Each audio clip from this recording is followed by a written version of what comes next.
Look up at the ceiling. There's probably a fan spinning over your head. Or maybe your device is connected to a charger. How are these objects working?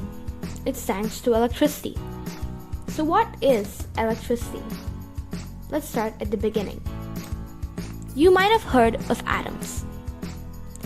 Everything in the universe is made up of matter, and matter is made up of atoms. Atoms are composed of mainly three particles: protons, which are positively charged, neutrons, which are neutrally charged, and lastly, electrons, which are negatively charged. While protons and neutrons are present in the nucleus of the atom, electrons surround the nucleus in shells. So why am I talking about atoms? Let's take the most common wire, copper wires.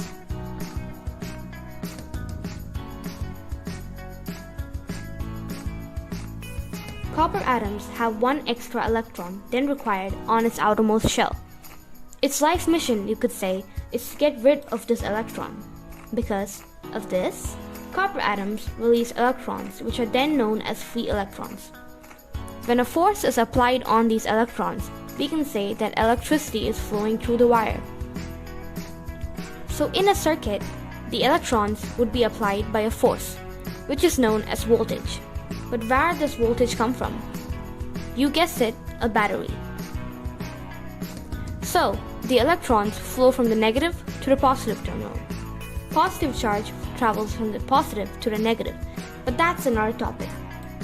When you take one location of the circuit, the amount of electrons flowing through in that second is the ampere. We call this current. These are the two main elements of a circuit, but there's still one last thing to know. That is resistance. Resistance is the measure of difficulty passing an electric current through the wire. Resistance can be caused by resistors, these tiny little things. They basically slow down or decrease the voltage of the electrons.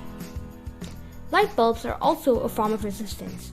When we're using a battery that is too high for the bulb, high enough for the light bulb to explode, we can add a resistor. Like this, there are several components that make electricity safe for us to use, but I want to focus on one main safety component for today: earth wires. Let's take an electric iron as an example. The main electrical parts of the appliances are live and neutral wires. The earth wire serves as a safety measure. Now, when you use the iron box, the current flows from the power supply to the appliance through a brown wire known as the live wire. To complete the circuit comes a blue wire through which the current flows back to the power supply, known as the neutral wire. So where does the earth wire come in? When there are chances of a fault, the earth wire will immediately absorb the current and transport to, as the name indicates, the earth. If, for example, the insulation, the rubber coating, is damaged, then the electricity immediately finds a way to reach the earth by passing through the person that made contact with the exposed wire. The electricity will flow through the person and down into the ground the person is standing on. If he is not wearing rubber shoes and is in a damp environment, the danger is even higher. An earth wire prevents the electricity from flowing through the person by acting as the alternative pathway for the current to flow into the earth. It's as simple as that. Now we know what electricity is, and we also learned about safety components that we have never even heard of before. I hope this video was helpful. Thank you.